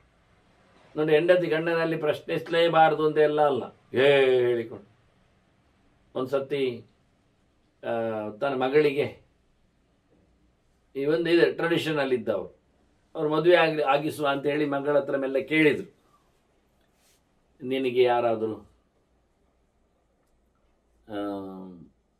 ಬೇಕಂದವರು ಇದ್ದಾರಾದರೆ ಹೇಳಿಬಿಡು, ನಾವು ಹುಡುಕುವ ಕೆಲಸ ನಿಲ್ಲಿಸಬಹುದಲ್ಲ, ಹಾಗೀಗೆ ಅಂತ. ಇವಳು ಸುಮ್ಮನೆ ಆಗಿಬಿಟ್ಲು. ಕೊನೆಗೆ ಅವರು ಬೇರೆ ಮದುವೆಯನ್ನು, ಬೇರೆ ಹುಡುಗನನ್ನು ಅಥವಾ ಅವರಿಗೆ ಬೇಕಾದ ಹುಡುಗನನ್ನು ಹುಡುಕಲಿಕ್ಕೆ ತಯಾರಾದರು. ಇವಳೊಂದು ದಿವಸ ತನ್ನ ಪ್ರೇಕರನ ಹತ್ರ ಹೇಳ್ತಾಳೆ, ಸಿಕ್ಕಿದಾಗ ನನಗೆ ಒಂದೇ ತಂದೆ ಕೇಳಿದರು ನಿನಗೆ ಯಾರಾದರೂ ಇದ್ದಾರಾ ಅಂತ, ಪ್ರಿಯರಾಗಿ ಅಂತ. ನಾನಾಗ ಎಂತ ಹೇಳಲಿಲ್ಲ. ಅವ ಕೇಳ್ತಾನೆ ಪ್ರೇಕರ್, ಯಾಕೆ ಹೇಳಲಿಲ್ಲ, ಯಾರಿದ್ದಾರೆ ಅಂತ ಹೇಳೋದು, ನನ್ನನ್ನು ಹೇಳ್ಬೋದಿತ್ತಲ್ಲ, ಮದುವೆಯಾಗಿ ನನಗೆ ಕೊಡ್ತಾರಲ್ಲ, ಅದು ಗಂಡನ ಹೆಸರು ಹೇಳಬಾರ್ದು ಹೇಳಿದ್ದಲ್ಲ, ಅದಕ್ಕೆ ನಾನು ಹೇಳಲೇ ಇಲ್ಲ. ನೋಡಿ, ಟ್ರೆಡಿಷನಲ್ಲಿ ಗಮ್ಮತ್ತು. ಹಾಗಾಗಿ ಅವ ಬೇರೆ ಗಂಡನನ್ನು ಹುಡುಕ್ಲಿಕ್ಕೆ ಹೋಗಿ ಆಗಿತ್ತು. ಹಾಗಾಗಿ ಹೆಂಡತಿ ಪ್ರಶ್ನೆಯೇ ಮಾಡುವಂತಿಲ್ಲ, ಅದು ಪತಿವ್ರತ ಧರ್ಮಕ್ಕೆ ವಿರುದ್ಧವಾಗಿದೆ. ಮತ್ತು ಇನ್ನು ಕೆಲವರು ಹೇಳೋದುಂಟು, ಪತಿವ್ರತ ಅಂದರೆ ಗಂಡ ಹೋದಲ್ಲಿ ಹೀಗೆ ಹಿಂದಕ್ಕೆ ಹೋಗುತ್ತಂತೆ, ಮುಂದೆ ಹೋಗಲಿಕ್ಕೆ ಇಲ್ಲ. ಪತಿ ಅನುವ್ರತ ಅಂತ, ಪತಿಯನ್ನು ಅನುಸರಿಸುತ್ತಾಳೆ ಅಂತ ಹಿಂದಕ್ಕೆ ಇರುವುದು, ಮುಂದಕ್ಕೆ ಹೋಗ್ಲಿಕ್ಕಿಲ್ಲ. ಅವ ಎಡವಿ ಬಿದ್ದಿದ್ದಾನೆ ಒಮ್ಮೆ, ಇವಳು ಎತ್ತಲಿಕ್ಕೆ ಹೋಗುದೇ ಇಲ್ಲ, ಅದು ಮುಂದೆ ಹೋದಾಗ ಆಗ್ತದೆ, ತಾನು ಹಿಂದೆ ನಿಲ್ತಿದ್ದಾಳೆ. ಅಯ್ಯೋ, ಕೈ ಚಪ್ಪಾಳೆ ತರ್ತ, ಅಯ್ಯೋ ಏನು ಮಾಡುದು, ಯಾರಾದರೂ ಸಹಾಯಕ್ಕೆ ಬನ್ನಿ. ಮುಂದೋಗಿ ಎತ್ತಮ್ಮ ಹೇಳಿದ್ರೆ ಅದು ಮುಂದೋಗಿ ನಾನು ಪತಿವ್ರತೆ ಇಲ್ಲ, ನೀನು ಪತಿವ್ರತೆ ಸರಿ, ಮತ್ತೆ ಬೇರೆ ಬರುವುದಿಲ್ಲ, ಎತ್ತಿ ಬಿಡಿ ಅವರನ್ನು, ನಾನು ಮುಂದೆ ಹೋಗುದು ಹೇಗೆ ಅಂತ. ಹಾಗಾದರೆ ಅವರು ಉಪಾಯ ಹೇಳಿದರು, ಅವನನ್ನೇ ತಿರುಗಿಸಿಬಿಡು ಅಂತ. ಮತ್ತೆಂತ, ಬಿದ್ದವನನ್ನು ತಿರುಗಿಸಿಬಿಡು, ಆಗ ನೀನು ಮುಂದೆ ಹೋದದ್ದು ಹಿಂದೆ ಬರ್ತಾ ಆಗ್ತದೆ. ಈ ನಮೂನೆ ಕೆಲವರೆಲ್ಲ ಸಂಕಟ ಮಾಡಿರ್ತಾರೆ ಕೆಲವರಿಗೆ. ಈಗ ನಡೀತದೆ ಈಗ ಲೋಕದಲ್ಲಿ, ಈಗ ಹಾಗೆ ಉಂಟು. ಹಾಗೊಂದವರಿಗೆ ವ್ಯವಸ್ಥೆ ಮಾಡಿಬಿಟ್ಟಿದ್ದ, ಅವನು ತಿನ್ನದು ತಿನ್ನಲಿಕ್ಕಿಲ್ಲ. ಇಂಥ ಒಂದು ಅವರು ಹೇಳಿಕೊಟ್ಟಿದ್ದಾರೆ, ಗಂಡನಿಗಿಂತ ವೈಭವವನ್ನು ಮಾಡಬಾರದು, ಗಂಡ ತಿನ್ನದ್ದನ್ನೆಲ್ಲ ತಿನ್ನಬಾರದು, ನೀನು ಅವನು ನೋಡದ್ದನ್ನೆಲ್ಲ ನೀನು ಅನುಭವಿಸ್ಲಿಕ್ಕೆ ಹೋಗಬಾರ್ದು. ಆಗ ಅವಳಿಗೆ ಪಾಪ ಜ್ವರ ಬಂದಾಗ ಮಾತ್ರ ಕೊಟ್ಟಾಗ ಗಂಡನಿಗೆ ತಿನ್ನಿಸಿಯೇ ಅವಳು ಮಾತ್ರ ತಿನ್ನದ್ದನ್ನೇ. ಗಂಡನ ಅವ್ರು ಹೇಳಿದ್ದಾರೆ ಗಂಡ ತಿನ್ನಂದು ತಿನ್ನಬಾರ್ದು ಅಂತ. ಕೊನೆಗೆ 2 ಸ್ಪೇರ್ ಮಾತ್ರ ತಗೊಂಡು ಯಾಕೆ ಕೇಳಿದ್ದಂತೆ ಮೆಡಿಕಲ್ನವು. 2 ಯಾಕಮ್ಮ, 10 20 ಯಾಕೆ? ಅವಳು ಅಲ್ಲಿ ಹೇಳಿದ್ಲ, ಮನೆಯಲ್ಲಿ ಬಂದು ಹೇಳಿದ್ಲ ಗೊತ್ತಿಲ್ಲ. ಅದು ನಾನು ಗಂಡ ತಿನ್ನದು ಏನು ತಿನ್ನುವ ಕ್ರಮ ಇಲ್ಲ, ಅವರಿಗೆ ಸಮರ್ಪಣೆ ಮಾಡಿಯೇ ನಾನು ತಿನ್ನುವುದು. ಆದ್ದರಿಂದ ಅವನಿಗೆ ಒತ್ತಾಯದಲ್ಲಿ ಇವಳ ಕಾಲು ನೋವಿನ ಮಾತ್ರೆಗಳು, ಇವಳ ಬೆನ್ನೋವಿನ ಕಷಾಯಗಳು, ಅವಳಿಗೆ ಜ್ವರ ಬಂದದ್ದು ಟ್ಯಾಬ್ಲೆಟ್, ಇವನ್ನೆಲ್ಲ ಅವನಿಗೆ ತಿನ್ನಿಸಿ ಅದೊಂದು ಕತ್ತೆ ಆಗಿರ್ಬೋದು ಹೆಚ್ಚಿನ ಅಂಶ. ಈ ಪತಿವ್ರತೆಯ ಧರ್ಮದಲ್ಲಿ ಹೆಚ್ಚಿನ ಗಂಡಂದಿರು ಶಾಸ್ತ್ರೀಯ ಅಂತ ಹೇಳೋ ನೆಲೆಯಲ್ಲಿ ಕತ್ತೆಗಳಾಗ್ತಾರೆ. ಅದ್ಭುತ ಇರ್ತದೆ ಕೆಲವೊಮ್ಮೆ. ಹೀಗಾಗಿ ಬಹಳ ಚಂದವಾಗಿ ಇವಳು ಒಂದಿನ ಪ್ರಶ್ನೆ ಕೇಳಿದ್ರು. ನೋಡಿ, ಪ್ರಶ್ನೆ ಕೇಳಬಾರದು ಅಂದೆಲ್ಲ ಬಹಳಷ್ಟು ಅವರ ಸಂಗತಿಗಳು. ಪಪ್ರಚ್ಛ ಏನಂತ ಕೇಳಿ, ಕೋಪವಾನತ್ರ ಬ್ರೂಹಿಮೆ ತತ್ ದ್ವಿಜೋತ್ತಮ. ಓ ದೊಡ್ಡ ಬ್ರಾಹ್ಮಣರೇ, ಅವಳು ಕರೆಯುವುದು ಹೇಗೆ? ಶ್ವೇತಕೇತು ಅಂತ ಕರೀತಿರ್ಲಿಲ್ಲ, ಹೆಸರು ಕರೀತಿರ್ಲಿಲ್ಲ. ಉತ್ತಮ ಬ್ರಾಹ್ಮಣನೇ ಅಂತ ಹೇಳಿಕೊಂಡು ಕರೀತಿದ್ದಲ್ಲಿ. ಬ್ರಾಹ್ಮಣೋತ್ತಮನೇ, ನೀವು ಯಾರು ಹೇಳಿ? ಇವಳು ಪ್ರಶ್ನೆ. ಕೋಪವಾನ್ ಅತ್ರ ಇಲ್ಲಿ ಬ್ರೂಹಿಮೆ, ನೀವಿಲ್ಲಿ ಯಾರು ಅಂತ ನನಗೆ ಹೇಳಿ ಬ್ರಾಹ್ಮಣರೇ ಅಂತ ಹೇಳಿಬಿಟ್ಟು. ಬಹಳ ಚೆನ್ನಾಗಿತ್ತು. ಓ ಬ್ರಾಹ್ಮಣೋತ್ತಮರೇ, ಇಲ್ಲಿ ನೀವು ಯಾರು? ಅವಳ ಪ್ರಶ್ನೆ. ಇಷ್ಟು ಸಮಯ ಆಗಿದೆ, ಗಂಡ ಇದ್ದಾನೆ, ಹೆಸರು ಗೊತ್ತುಂಟು ಶ್ವೇತಕೇತು ಅಂತ, ಒಳ್ಳೆ ಚಂದವಾಗಿ ಪ್ರಶ್ನೆ ಕೇಳ್ತಾ ಇದ್ದಾಳೆ. ನೀವು ಯಾರು ಬ್ರಾಹ್ಮಣೋತ್ತಮರೇ ಹೇಳಿ. ಅದಕ್ಕೆ ಅವನು ಚಂದವಾಗಿ ಉತ್ತರ ಕೊಡ್ತಾನೆ. ಅವನು ಶ್ವೇತಕೇತು ಉತ್ತರ ಕೊಡ್ತಾನೆ ಬಹಳ ಸುಂದರವಾಗಿ. ದ್ವಿಜೋತ್ತಮೇತಿ ಮಾ ಮುಕ್ತ ಪುನಃ ಕಮನು ಪೃಚ್ಛಸಿ. ನೀನು ಬ್ರಾಹ್ಮಣೋತ್ತಮನೆ ಅಂತ ಕರ್ತದ್ದಲ್ಲ ನನ್ನನ್ನು, ಮತ್ತೆ ಯಾರು ಅಂತ ಕೇಳುದೆಂಥದ್ದು? ಅದೇ ಬ್ರಾಹ್ಮಣೋತ್ತಮನೆ. ಮತ್ತೆಂದು ನೀನೇ ಕೇಳ್ತಾ ಇದ್ದೀನಿ ನನ್ನನ್ನು ಬ್ರಾಹ್ಮಣೋತ್ತಮ ಅಂತ ಕರೆದ್ರು, ಮತ್ತೆ ಯಾರು ನಾನು ಅಂತ ಕೇಳುದೇನು? ಅದಕ್ಕೆ ಅವಳು ಹೇಳ್ತಾಳೆ, ಅಲ್ಲ, ನಾನು ಕೇಳುದು ಪೃಚ್ಛಾಮಿ ಹೃದಯಶಾಯಿನಂ, ಈ ಒಳಗಿರುವುದನ್ನು ನಾನು ಕೇಳುದು. ಇದು ನನಗೆ ಶ್ವೇತಕೇತು ಅಂತ ಗೊತ್ತು. ಅವ್ರಿಗೆ ಹೇಳುದು ಶಬ್ದ ಹೇಳುದಿಲ್ಲ, ನನಗೆ ಒಳಗಿರುವುದು ಏನು ಅಂತ ಬೇಕು. ಹೃದಯಶಾಯಿನಂ, ನಾನು ಒಳಗೆ ಅಂತ ಶಬ್ದ ಹೇಳಿದ್ದಷ್ಟೇ. ಅವಳು ಹೇಳಿದ್ದು ಹೃದಯಶಾಯಿನಂ, ಹೃದಯದಲ್ಲಿ ಇರುವವನು ಯಾರು ಅಂತ ಪರಿಚಯ ಆಗಬೇಕು. ಅದಕ್ಕೆ ಶ್ವೇತಕೇತು ಹೇಳ್ತಾನೆ, ಅವನು ಮಾತಾಡುವುದಿಲ್ಲಲ್ಲ, ಸನವಕ್ಷ್ಯತಿ ಭಾಮಿನಿ. ಅವನು ಎಂತ ಹೇಳ್ತಾನೆ? ನೀನು ಕೇಳಿದ್ದು ನನ್ನ ಹತ್ರ, ಅವನು ಹೇಳಬೇಕು ನಿನಗೆ, ಅವನು ಹೇಳುವುದಿಲ್ಲ. ಅವನನ್ನು ಕೇಳಿದರೆ ನಾನೆಂಥದ್ದು ಹೇಳೋದು? ಇರಲಿ ಬಿಡು. ಈಗ ಅವನು ಯಾರು ಅಂತ ಹೇಳೋದಾದ್ರೆ ಹೇಗೆ ಹೇಳೋದು? ನಾವು ಒಬ್ಬನನ್ನು ಪರಿಚಯಿಸು, ಯಾರವರು ಅಂತ ಹೇಳೋದೇನು? ನಾನು ಅವರ ಹೆಸರು ಹೇಳಿರ್ತಾರೆ, ಅವರು ಹನುಮಂತರಾಯರು ಹೇಳ್ತೇವೆ. ಮತ್ತೆ ಬನ್ನಿ, ಯಾರು ಹನುಮಂತರಾಯರು ಅಂತ ಅವ್ರು ಕೇಳ್ತಾರೆ. ಮತ್ತೆ ಇವರೇ ನೀವು ಕೇಳಿದ್ದು? ಅಲ್ಲ, ಯಾರು? ಅದು ಬೆಂಗಳೂರಿನ. ಹಾಗೆ ಹೇಳಿ, ನಮಗೆ ಹಾಗೆ ಹೇಳಬೇಕು, ಊರು ಬೇರೆ ಹೇಳಬೇಕಾಗ್ತದೆ. ಇಲ್ಲ, ಅದು ಹನುಮಂತರಾಯರು 8-10 ಜನ ಇದ್ದಾರೆ, ಬಳ್ಳಾರಿಯವರು ಇದ್ದಾರೆ ಹನುಮಂತರಾಯರು. ಅದನ್ನು ಯಾರು ಗೊತ್ತಾಗಬೇಕಲ್ಲ. ಬಿ ಹನುಮಂತರಾವ್ ಹೇಳಿದ್ರು ಗೊತ್ತಾಗೋದು. ಕೆಲವೊಮ್ಮೆ ಬೋಳಪ್ಪ ಆಗ್ತಾನೆ, ಬೋಳಾರ ಆಗ್ತಾನೆ, ಬೋಳೂರು ಆಗ್ತಾನೆ, ಬೆಳ್ಳಂಪಾಡಿ ಆಗ್ತಾನೆ, ಬೆಳ್ಳಾರಿ ಆಗ್ತಾನೆ. ಈಗ ಬಿ ಹೇಳಿದ್ರು ಗೊತ್ತಾಗೋದಿಲ್ಲ, ಎಯೋ ಬಿಯೋ ನಮಗೇನು ಗೊತ್ತು. ಹಾಗಾಗಿ ಬಹಳ ಚೆಂದಾಗಿ ಇವ ಕೇಳುತ್ತಾನೆ, ನೀ ಯಾರು ಕೇಳಿದ ಹಾಗೆ. ಒಳಗಿದ್ದವನು ಯಾರು ಒಂದು ಪ್ರಶ್ನೆ ಹೇಳ್ತಾನೆ. ಒಳಗಿದ್ದವನು ಹೇಳುವುದಿಲ್ಲಲ್ಲ.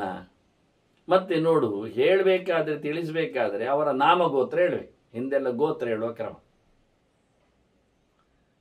ಆದ್ರಿಂದ ಹೆಸರು ಮತ್ತೆ ಗೋತ್ರ, ಯಾವ ವಂಶದವರು, ಯಾವ ಕಡೆಯಿಂದ ಬಂದವರು ಅಂತ. ಹಿಂದೆ ಊರು ಹೇಳುವ ಕ್ರಮ ಇಲ್ಲ, ಊರಿನ ಬದಲಿಗೆ ಗೋತ್ರವನ್ನು, ವಂಶವನ್ನು ಪರಿಚಯಿಸ್ತಾ ಇತ್ತು. ಇದು ಹೇಳುವ ರೀತಿಗಳೇ ಆಗಿತ್ತು. ಆದ್ರಿಂದ ಸತ್ಯಗಾಮ ಬಂದಾಗ ಅವನಿಗೆ ಹೇಳಲಿಕ್ಕೆ ಬರಲಿಲ್ಲ. ಹೆಸರು ನನ್ನದು ಸತ್ಯಗಾಮ ಅಂದ. ಮತ್ತೆ ಎಂಥದ್ದು ನಿನ್ನದು? ನಾನು ಜಾಬಾಲ ಅಂದ. ಮತ್ತೆ ಹೋಗಿ ಕೇಳಿ ಅಮ್ಮನ ಹತ್ರ ಕೇಳಿ ಬಂದು, ಜಾಬಾಲ ಸತ್ಯಗಾಮ. ಅವನ ತಾಯಿ ಹೆಸರು ಜಬಾಲ ಅಂತ. ಗೋತ್ರ ಅಂದರೆ ತಂದೆಯಿಂದ ಬರಬೇಕಲ್ಲ, ಅವನಿಗೆ ತಂದೆ ಗೊತ್ತಿಲ್ಲ, ನನಗೆ ತಂದೆ ಗೊತ್ತಿಲ್ಲ.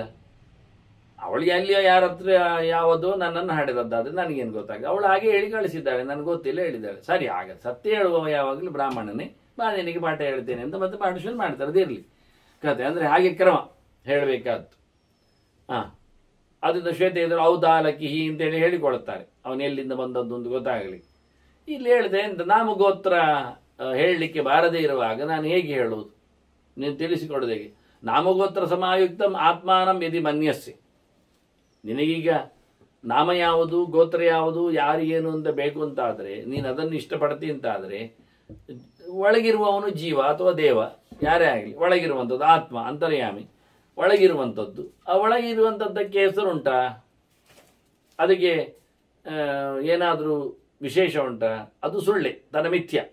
ಅಂದರೆ ಅದು ನಿತ್ಯ ಅಲ್ಲ, ಅದನ್ನು ನಾವು ಸುಮ್ಮನೆ ಗುರುತಿಸುವುದಷ್ಟೇ. ಈಗ ಸತ್ತಾಗ ಹನುಮಂತರಾಯರು ಸತ್ರು ಅಂತ ಹೇಳ್ತಾರೆ. ಹನುಮಂತರಾಯರು ಯಾರು? ಅವರು ಫೋಟೋ ತೆಗೆದಿದ್ದಾರೆ, ಫೋಟೋ ಹಾಕಿದ್ದಾರೆ, ಅದು ಹೆಣಕ್ಕೆ ಹೆಸರಿರುವುದು. ಆ ಜೀವ ಹೋಗಿ ಆಗಿದೆ, ಜೀವಕ್ಕೆ ಹೆಸರಿಲ್ಲ. ಜೀವನ ಯಾರು ಗುರುತಿಸ್ತಾರೆ? ಜೀವನಿಗೆ ಹನುಮಂತರಾವ್ ಅಂತ ಹೆಸರ? ಅದು ಇನ್ನೊಂದು ದೇಹ ಬಂದಾಗ, ಹುಟ್ಟಿ ಬಂದಾಗ ಅದಕ್ಕೆ ಆಗ್ತದೆ. ನಾಮಕರಣ ಆಗುವುದು ಯಾರಿಗೆ? ಜೀವನಿಗೆಲ್ಲ, ದೇಹಕ್ಕೆ. ಇಲ್ಲಿ ಬಂದಾಗ ನಮಗೆ ಗುರುತಿಸ್ಲಿಕ್ಕೆ ಒಂದು ಬೇಕು ಅಂತ. ಅವನೇನೋ ಒಂದು ಲಕ್ಷಣ ನೋಡಿ, ಬಾಲ ಚೆನ್ನಾಗಿತ್ತು ವಾಲಿ ಅಂದ, ಕುತ್ತಿಗೆಯಲ್ಲಿ ಬೇರೆ ಕಲರ್ ಇತ್ತು ಸುಗ್ರೀವ ಅಂದ, ಕೈಯ ತೋಳಿನಲ್ಲಿ ಏನೋ ಒಂದು ಬೇರೆ ಚರ್ಮ ಬಂದಿತ್ತು ಅವನಿಗೆ, ಅಂಗದ ಅಂದರು. ಹಾಗೆ ಏನೋ ಒಂದು ನೋಡಿಕೊಂಡು ದೊಡ್ಡ ಕಿವಿ ಕಂಡಿತು, ಕುಂಭಕರ್ಣ ಅಂತ ಹೇಳಿಬಿಟ್ರು. ಬಹಳಷ್ಟು ಹುಟ್ಟುವಾಗಲೇ ದೊಡ್ಡ ಮಟ್ಟಿನ ಉಗುರುಗಳೆಲ್ಲ ಎದ್ದವು, ಶೂರ್ಪಣಕಿ ಅಂದರು. ಈಗ ಏನೋ ಒಂದು ಹುಟ್ಟಿದಾಗಲೇ ದೊಡ್ಡ ಮಟ್ಟಿನ ಗುಡುಗಿನ ಸೊದ್ದು ಮಾಡಿದ ಮೇಘನಾದ ಅಂದರು. ಕುದುರೆಯಾಗಿ ಕೆನೆದ ಅಶ್ವತ್ಥಾಮ ಅಂದರು. ನೋಡಿ, ಹುಟ್ಟುವಾಗ ತಟ್ಟೆಯಲ್ಲಿ ಬಂದ ದ್ರೋಣ ಅಂತ ಕರೆದ್ರು, ಕಾಲಿನಲ್ಲಿ ಒತ್ತಿ ಆಚೆ ದೂಡಿದ ದ್ರುಪದ ಅಂದರು ಅವನನ್ನು. ಹೀಗೆ ಯಾವ ಹೆಸರಿನಲ್ಲಿ? ಯಜ್ಞದಲ್ಲಿ ಬಂದವ ಮೇಲಕ್ಕೆ ಕುಂಡದಿಂದ, ಯಜ್ಞಸೇನ ಆದ, ಯಾಜ್ಞಸೇನಿ ಆದಲು. ಯಾವ ಪ್ರಕಾರದಲ್ಲಿಯೂ ಕರೀಲಿಕ್ಕೆ ಬರ್ತದೆ. ಅದನ್ನು ಏನೋ ಒಂದು ಪ್ರಕಾರವನ್ನು ಇಲ್ಲಿ ಗುರುತಿಸ್ತೇವೆ ಅಷ್ಟೇ ಹೊರತು ಜೀವನದ್ದಲ್ಲ. ಅದು ಗುರುತು ಜೀವನದ್ದಲ್ಲ. ಅದು ನನಗೆ ಗೊತ್ತಿಲ್ಲ, ಅದು ಸುಳ್ಳು, ಅದು ಸಮ ಇಲ್ಲ ಅಂತಾನೆ. ಹಾಗಾಗಿ ಗೋತ್ರ ಸದ್ಭಾವೇ ವರ್ತದೆ ದೇಹವನ್ನ. ಒಂದು ಗೋತ್ರ ಉಂಟು, ನಾಮ ಉಂಟಾದರೆ ಅದಕ್ಕೊಂದು ಬಾಡಿ ಉಂಟು ಅಂತ ಅರ್ಥ, ದೇಹದಲ್ಲಿ ಬಂಧನ ಉಂಟು ಅಂತ ಅರ್ಥ, ಸಿಕ್ಕಿಬಿದ್ದ ಅಂತ ಅರ್ಥ, ಸಂಸಾರದಲ್ಲಿ ಇದ್ದಾನೆ ಅಂತ ಅರ್ಥ. ಹಾಗಾಗಿ ನಾವೆಲ್ಲ ಹೇಳುವುದೇನು ಗೊತ್ತುಂಟ? ನಾನು ನಾನು ನಾನು ನಾನು ಮಾತ್ರವೇ ಹೇಳುದು ಎಲ್ಲರೂ. ಮೆತ್ತೆಂದ ಹೆಸರು ಗೊತ್ತಿಲ್ಲ, ಇಷ್ಟೇ. ತ್ವಮಪ್ಯಹಂ ಅಹಂ ಸರ್ವಂ. ನೀನು ಹೇಳುವುದು ನಾನುವೆ, ನಾನು ಹೇಳುವುದು ನಾನುವೆ, ಲೋಕ ಹೇಳುವುದು ನಾನುವೆ. ಎಲ್ಲೆಡೆಯೂ ಅಹಂ ಎನ್ನುವುದಿರು. ನಿಜವಾಗಿ ಅಹಂ ಯಾರು? ನಾನು ನಾನು ಅಹಂ. ನನಗೆ ನನ್ನನ್ನು ಬಿಟ್ಟಿರ್ಲಿಕ್ಕೆ ಆಗುವುದಿಲ್ಲ. ಹಾ ಅಂದರೆ ಹಾನ ಬಿಡುವುದು, ಆ ಅಂದರೆ ಅಲ್ಲ ಅಂತ. ನನ್ನನ್ನು ನನಗೆ ಬಿಟ್ಟಿರ್ಲಿಕ್ಕೆ ಆಗುವುದಿಲ್ಲ ಆದರೆ ನಾನು ಅಹಂ. ನಿನಗೆ ನಿನ್ನನ್ನು ನೀನು ಬಿಟ್ಟಿರ್ಲಿಕ್ಕೆ ಆಗದೇ ಇರುವುದರಿಂದ ನಿನಗೆ ನೀನು ಅಹಂ. ಅವನಿಗೆ ಎಲ್ಲರಿಗೂ ಅವರವರಿಗೆ ಅವರವರ ಬಿಟ್ಟಿರ್ಲಿಕ್ಕೆ ಆಗದೇ ಇರುವುದರಿಂದ ಅವರೆಲ್ಲರೂ ಅಹಂ. ಆದರೆ ನನಗೆ ನೀನು ಅಹಂ ಅಲ್ಲ. ಯಾಕೆ? ನಾನು ನಿನ್ನನ್ನು ಬಿಟ್ಟಿರ್ತೇನೆ. ನಿನಗೆ ನಾನು ಅಹಂ ಅಲ್ಲ, ನಾನು ನೀನು ಬಿಟ್ಟಿರ್ಬೋದು. ಲೋಕಕ್ಕೆ ನಾನು ಅಹಂ ಅಲ್ಲ, ಅವ್ರು ನಾನು ಬಿಟ್ಟಿರ್ತಾರೆ. ನನಗೆ ಲೋಕ ಅಹಂ ಅಲ್ಲ, ನಾನು ಅವನು ಬಿಟ್ಟಿರ್ತೇನೆ. ಅದನ್ನ ಪ್ರತಿಯೊಬ್ಬರು ಅಹಂ ಅಹಂ ಅಹಂ ಅಹಂ. ಆದರೆ ಯಾರು ಇನ್ನೊಬ್ಬರಿಗೆ ಅಹಂ ಅಲ್ಲ. ದೇವರು ಹಾಗಲ್ಲ. ದೇವರು ಎಲ್ಲರಿಗೂ ಅಹಂ. ಯಾರು ದೇವರನ್ನು ಬಿಟ್ಟಿರ್ಲಿಕ್ಕೆ ಆಗುವುದಿಲ್ಲ ಅಂತ ಬಹಳ ಸುಂದರವಾಗಿ ಪರಿಚಯವನ್ನು ಮಾಡಿಕೊಟ್ಟೆ. ಏನು ಮಾಡುವ, ಹೇಗಿದೆ ಅಂತೇಳಿ. ನಾತ್ರದತ್ ಪರಮಾರ್ಥಂ ವೈ ಕಿಮರ್ಥಮನ್ನು ಪೃಚ್ಛಸಿ. ಆದ್ದರಿಂದ ನಿನ್ನ ಪ್ರಶ್ನೆ ಚೆನ್ನಾಗಿಲ್ಲ. ಸುಮ್ಮನೆ ಯಾಕೆ ಪ್ರಶ್ನೆ ಕೇಳತೀಯ? ಅಹಂ ಅಂದರೆ ಎಲ್ಲರಿಗೂ ನಾನು ಎಲ್ಲರೇ ಅಷ್ಟೇ, ಹೇಳಲಿಕ್ಕೆ ಆಗದೇ ಇರುವಂಥದ್ದು. ನಾಮಗೋತ್ರ ಇದ್ರೆ ಬಂಧನಕ್ಕೆ ಬೀಳ್ತದೆ. ಅವಳು ಹೇಳ್ತಾಳೆ, ಎಂತ ತರ್ಕ ಮಾಡೋದೆಂತಕ್ಕೆ? ಕಿಮನೇಕ ಪ್ರಕಾರೇಣ ವಿರೋಧೇನ ಪ್ರಯೋಜನ. ಸುಮ್ಮನೆ ಚರ್ಚೆ ಮಾಡಿ ಪ್ರಯೋಜನ ಏನಿಲ್ಲ. ಚರ್ಚೆ ಮಾಡುದು ಎಂಥ ಕರ್ಮಕ್ಕೆ ಅಂತ ಹೇಳ್ತಾ ಹೋಗುದು, ವಿಕಲ್ಪಗಳನ್ನೆಲ್ಲ ಮಾಡುವಂಥದ್ದು. ನೀನೆಂತ ಗೊತ್ತುಂಟ? ನೀನು ಕೆಲಸ ಮಾಡ್ತಾನೆ ತಲೆ ಹಾಳು ಮಾಡಿಕೊಂಡಿದ್ದು. ಕ್ರಿಯಾಕಲಾಪೈ ಬ್ರಹ್ಮರ್ಷೆ ಜ್ಞಾನ ನಷ್ಟೋಸಿ ಸರ್ವದ. ನೀನು ಒಳ್ಳೆ ಭಗವಂತನ ಎಚ್ಚರವನ್ನು ಸಂಪಾದನೆ ಮಾಡುವ ಯೋಗ್ಯತೆ ಉಳ್ಳವ ಮಾಡಿದವ. ಈ ಲೋಕವಾರ್ತೆಗಳಲ್ಲಿ ಯಜ್ಞಯಾಗಗಳಲ್ಲಿ ಎಲ್ಲ ಮುಳುಗಿದ್ದು ಪರಮಾರ್ಥ ಜ್ಞಾನದಲ್ಲಿ ಅಧ್ಯಾತ್ಮದ ಚಿನ್ನೆಲೆಯಲ್ಲಿ ನೀನು ದೂರ ಹೋಗಿಬಿಟ್ಟಿದ್ದೆ. ಅದನ್ನು ತನ್ಮೇ ಬ್ರೂಹಿ ಮಹಾಪ್ರಾಜ್ಞಾ ಯಥಾಹಂ ತ್ವಾಮನವ್ರತ. ನಾನು ನಿನ್ನನ್ನು ಯಾವ ರೀತಿಯಲ್ಲಿ ಅನುಸರಿಸಿರಬೇಕೆನ್ನುವುದನ್ನು ಸ್ಪಷ್ಟ ಹೇಳಿಬಿಡು. ಅಹಂ ತ್ವಾಂ ಅನುವ್ರತ. ನಾನು ನಿನ್ನನ್ನು ಅಂದರೆ ನಿನ್ನೊಳಗಿರತಕ್ಕ ದೇವರನ್ನು ನಾನು ನನ್ನೊಳಗಿರತಕ್ಕಂಥ ನೆಲೆಯಲ್ಲಿ ನಾನು ಒಳಗೆ ಅನುಸರಿಸಿಕೊಂಡು ಬರಲಿಕ್ಕೆ ಉಂಟಲ್ಲ. ಆದರೆ ಇದೆಂಥ ಕಥೆ ಅಂತ ಬಹಳ ಎತ್ತರದ ಚಿಂತನೆ ಉಳ್ಳವ ನೀನು, ಅದನ್ನು ಹೇಳಿಬಿಡು ನನಗೆ ಅಂತ ಕೇಳ್ತಾನೆ. ಮತ್ತೆ ಹೇಳ್ತಾನೆ, ಅವತ್ತು ಮದುವೆ ಆದಾಗೆ ಹೇಳಿದ್ದ ಹೇಗಿರಬೇಕು ಅಂತ. ಯದಾಚರದ ಶ್ರೇಷ್ಠ ತತದೇವೇತರೋ ಜನ ಅಂದ. ದೊಡ್ಡವೇಗಿರ್ತಾನೆ ಆಗಿರುವುದು, ಇದು ಕೃಷ್ಣನ ಗೀತೆಯ ಗೆರೆ. ಆದರೆ ಇದನ್ನು ಎರಡೆರಡು ಬಾರಿ ಇಲ್ಲೇ ಅವನು ಚಿಂತನೆಗೆ ತರ್ತಾನೆ. ತುಂಡುಗೆರೆಯನ್ನು ತಿಳಿದವರು ಹೇಗಿರಬೇಕು ಹಾಗಿರಬೇಕಲ್ವಾ. ವರ್ತತೆ ತೇನ ಲೋಕೋಯಂ ಸಂಕೀರ್ಣಶ್ಚ ಭವಿಷ್ಯತಿ. ಹಾಗೊಂದೊಮ್ಮೆ ತಿಳಿದವರು ಇದ್ದಾಗ ಈ ಲೋಕ ಇರಲಿಕ್ಕೆ ಹೋಗ್ಬಿಟ್ರೆ ಯದ್ವಾ ತದ್ವಾ ಆಗ್ತದೆ. ಸಾಂಕರ್ಯ, ಒಂದಕ್ಕೊಂದು ಬೆರಕೆ ಆಗ್ತದೆ. ಎಲ್ಲ ಬೆರಕೆ, ಧರ್ಮದ ಬೆರಕೆ ಆಗ್ತದೆ, ವರ್ಣದ ಬೆರಕೆ ಆಗ್ತದೆ, ಜಾತಿಯ, ಅವರ ಕಸುಬಿನ. ಹಾಗಾಗಿ ಎಂತೆಂಥದೋ ವಿಕಾರ ಆಗಿ ಹೋಗ್ತದೆ. ವಿಕಾರ ಆದ್ರೆ ಏನಾಗ್ತದೆ? ಸಂಕರೇಚ್ಛ ಪ್ರವರ್ತೇತು ಮಾತ್ಸ್ಯೋ ನ್ಯಾಯ ಪ್ರವರ್ತದೆ. ಒಟ್ಟರೆ ಬಿಟ್ಟರೆ ಆಗಿದ ತಕ್ಷಣ ಏನಾಗ್ತದೆ ಎಂದು ಲೋಕದಲ್ಲಿ ಒಂದು ಮೀನು ಬಗ್ಗೆ ಉಂಟಾಗ್ತದೆ. ಮೀನು ಬಗ್ಗೆ ಅಂದರೆ ಮಾತ್ಸ್ಯ ನ್ಯಾಯ.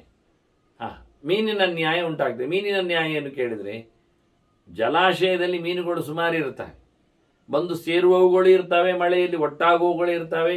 ಅದರಲ್ಲಿ ಏನಾಗ್ತದೆ? ಒಂದು ಮೀನನ್ನು ನುಂಗ್ತದೆ, ತಿಂತದೆ. ಅದು ಲೋಕದಲ್ಲಿ ವ್ಯವಸ್ಥೆ ಕೆಟ್ಟರೆ ಯಾರಿಗೆ ಬಲ ಇರ್ತದೆಯೋ ಅವರು ಬದುಕ್ತಾರೆ, ಉಳಿದವರನ್ನು ಮಾಡ್ತಾರೆ. ಯಾರಿಗೆ ಬಲ ಇದೆಯೋ ಅವರು ಅವರ ಧರ್ಮವನ್ನು ಹೇರ್ತಾರೆ, ಉಳಿದದ್ದನ್ನು ನಾಶ ಮಾಡ್ತಾರೆ. ಹಾಗಾಗಿ ಇವತ್ತು ನೋಡಿ, ನಾವು ಎಲ್ಲ ಧರ್ಮಗಳನ್ನು ಒಟ್ಟು ಮಾಡಿಕೊಂಡು ಬದುಕ್ತೇವೆ ಹೇಳಿ ಯಾರು ಧರ್ಮದ ಮೇಲೆ ಇನ್ನೊಬ್ಬರ ಧರ್ಮದ ಮೇಲೆ ಅಪಚಾರ ಮಾಡಿ ಅಥವಾ ಬಲಾತ್ಕಾರ ಮಾಡಿ ಇರ್ಲಿಕ್ಕಿಲ್ಲ ಹೇಳಿದ ತಕ್ಷಣ ಆಯಾ ಧರ್ಮಗಳನ್ನು ಇಡ್ಲಿಕ್ಕೆ ಬಿಟ್ಟರೆ ನಾವೇನು ಒಪ್ಪಿಕೊಂಡಾಯಿತು? ಅವರ ಧರ್ಮವು ಅವರ ಪಾಡಿನಲ್ಲಿ ಸರಿ ಇದೆ ಅಂತ ಹೇಳಿ. ಆದರೆ ಆಯಾ ಧರ್ಮಗಳಲ್ಲಿ ಸೂಕ್ಷ್ಮವಾಗಿ ಪರಿಗ್ರಹಿಸಿದ್ರೆ ಇನ್ನೊಂದು ಧರ್ಮವನ್ನು ಒಪ್ಪಬೇಡಿ ಅಂತ ಹೇಳ್ತಕ್ಕಂಥ ಮಾತುಗಳು ಸೇರಿರ್ತವೆ. ಇದೇ ಸಾಬೂನು ಉತ್ತಮವಾದದ್ದು ಅಂತ ಅಡ್ವರ್ಟೈಸ್ಮೆಂಟ್ ಮಾಡಿದ ತಕ್ಷಣ ಉಳಿದ ಸಾಬೂನು ಕಂಪನಿಗಳಿಗೆ ಪೆಟ್ಟು ಹೊಡಿಲಿಲ್ಲ ಅಂತ ಅರ್ಥ ಹೇಳೋದು ಬೇಡ. ಇದುವೇ, ಇದು ಮಾತ್ರವೇ, ಇಲ್ಲಿ ಮಾತ್ರವೇ ನಿಮಗೆ ಬಿಳುಪು ಇದೆ, ಶುದ್ಧತೆ ಇದೆ, ನೈರ್ಮಲ್ಯ ಇದೆ ಹೇಳಿದರೆ ಉಳಿದಲ್ಲಿ ಇಲ್ಲ ಎನ್ನುವುದು ಯಾರಿಗೆ ಅರ್ಥ ಆಗುವುದಿಲ್ಲ ಹೇಳಿದ್ದು? ಹೇಳಬೇಕಾಗಿಲ್ಲ ಗೆರೆಯಲ್ಲಿ, ಇದು ಮಾತ್ರ ಹೇಳೋದ್ರಿಂದ ಉಳಿದದ್ದಲ್ಲ ಅಂತ. ಆದರೆ ಯಾರು ಸಹ ತರ್ಕ ಮಾಡ್ತಾರೆ, ಇದು ಮಾತ್ರ ಹೇಳಿದವರು ಅದು ಅಲ್ಲ ಹೇಳಲಿಲ್ಲ ಅಂತ ನಾಚಿಗೆ ಅದು ಕಾನೂನು ಅಂತ ಹೇಳಿಕೊಂಡು ಕೋರ್ಟಿನಲ್ಲಿ ಮಾತ್ರ ಆದೀತು.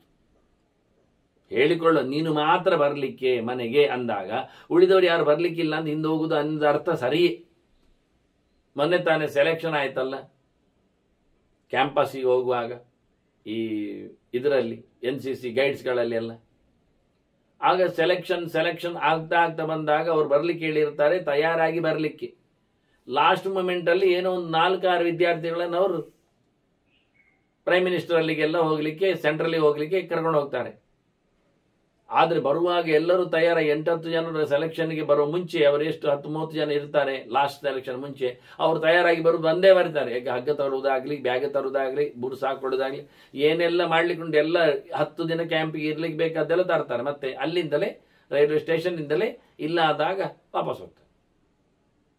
ನನಗೆ ವಾಪಸ್ ಹೋಗ್ಲಿ, ಅವನು ಬರ್ಲಿಕ್ಕೆ ಮಾತ್ರ ಹೇಳಿದ್ದಾರೆ, ಸೆಲೆಕ್ಷನ್ ಅವರು ಮಾಡಿದ್ದಷ್ಟೇ, ನಮ್ಮನ್ನೇನು ಹೇಳಲಿಲ್ಲ. ಹಾಗೆ ಪ್ರಶ್ನೆ ಇಲ್ಲ, ಅದು ಸಹಜವಾದ ಸ್ಥಿತಿ. ಅದು ಅರ್ಥ ಮಾಡಿಕೊಳ್ಳುವಂಥದ್ದೇ ಹೊರತು ಮತ್ತೇನಲ್ಲ, ಹೇಳಬೇಕಾಗಿಲ್ಲ.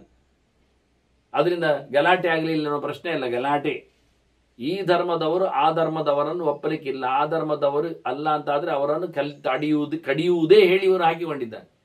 ಈ ಧರ್ಮದವರು ಹಾಕಿಕೊಂಡಿದ್ದಾರೆ. ನಮ್ಮ ಧರ್ಮವನ್ನು ಒಪ್ಪದವ ನಮ್ಮ ವಿರೋಧಿ ಅಂತ ಅರ್ಥ, ಅವನು ರಕ್ಕಸ ಸಂತಾನದವ ಅಂತ ಅರ್ಥ, ಅವನು ಇರಬಾರದು, ನಾವು ಅವನನ್ನು ಇರಗೊಡಬಾರದು.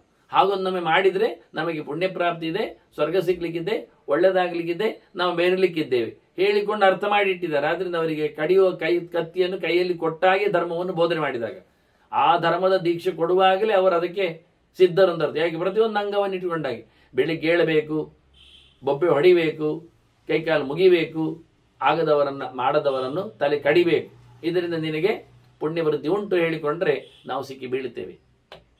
ಎಲ್ಲ ಧರ್ಮದಲ್ಲಿ ಇದೇ ಇರುವುದಾದ್ರೆ ಪ್ರತಿಯೊಂದು ಧರ್ಮದವ್ರು ಹೊಡಿಬೇಕು ಅಂತಲೇ ಅರ್ಥನೋ ಮತ್ತೆಂದು. ಎಲ್ಲ ಧರ್ಮದವ್ರು ಹೀಗೆ ಹೇಳುದು, ನಮ್ಮ ಧರ್ಮವೇ ಹೀಗೆ ಹೇಳ್ತದೆ, ಒಪ್ಪದವರನ್ನು ಮುಗಿಸಿ ಹೇಳ್ತದೆ, ಬಲಾತ್ಕಾರದಲ್ಲಿ ಸೇರಿಸಿ ಹೇಳ್ತದೆ, ಹೀಗೆ ಮಾಡಿದ್ದು ನಡೀತದೆ. ಆದ್ದರಿಂದ ಸರ್ವಧರ್ಮವನ್ನು ಇಟ್ಟುಕೊಂಡು ನಾನು ಸರ್ಕಾರ ಮಾಡ್ತೇನೆ ಹೇಳಿದರೆ ಆಗುವುದಿಲ್ಲ. ಸರ್ವಧರ್ಮಗಳಲ್ಲಿಯೂ ಇನ್ನೊಂದು ಧರ್ಮವನ್ನು ಒಪ್ಪಿಕೊಳ್ಳುವ ತಿದ್ದುಪಡಿಯನ್ನು ಮೊದಲು ಕೊಡಿ. ಸಹಿಷ್ಣುತೆ ಸಂವಿಧಾನದಲ್ಲಿ ಅಲ್ಲ, ಸಹಿಷ್ಣುತೆ ಧರ್ಮದವರಲ್ಲಿ ಕೊಡಿ. ನಮ್ಮ ಧರ್ಮ ಶ್ರೇಷ್ಠ, ಓಕೆ, ಇನ್ನೊಂದು ಧರ್ಮದನ್ನು ನಾನು ಬಡಿಯುವುದಿಲ್ಲ ಎನ್ನುವುದನ್ನು ಪ್ರತಿಜ್ಞೆ ಮಾಡಿಕೊಡಿ. ನಮ್ಮ ವಿಶಾಲವಾದ ಅಹಿಂಸಾ ಧರ್ಮದಲ್ಲಿ ಆ ಪ್ರತಿಜ್ಞೆ ಉಂಟು. ಯಾರು ಎಂಥದೇ ಇರಲಿ ದಯೆ ತೋರಲಿ ಅನ್ನುವ ನೆಲೆಯಲ್ಲಿ ಸುಮ್ಮನೆ ಇರಬೇಕು ಅಂತ ಸುಮ್ಮನಿದ್ದೇವೆ. ಉಳಿದ ಧರ್ಮದಳು ದಯೆ ತೋರಲಿ, ಸುಮ್ಮನೆ ಇರುವುದಿಲ್ಲ, ನಮಗಾಗದವರನ್ನು ಮುಗಿಸಿ ಅಂತಲೇ ಹೇಳ್ತಾರೆ. ಇದನ್ನು ನಾವು ನಾಳೆ ಶುರು ಮಾಡಿದರೆ ಕಥೆ ಹೇಗಾಗ್ತದೆ? ಅದನ್ನೇ ಮಾತ್ಸ್ಯ ನ್ಯಾಯ ಪ್ರವರ್ತತೆ ಅಂದ. ಜಲಾಶಯದಲ್ಲಿ ಮೀನುಗಳ ಕಥೆ ಆಗ್ತದೆ, ಗಟ್ಟಿ ಇದ್ದವ ನುಂಗಿ ಬಿಡುತ್ತಾನೆ, ಉಳಿದವ ಇಲ್ಲಾಗಿ ಬಿಡುತ್ತಾನೆ ಅಂತ.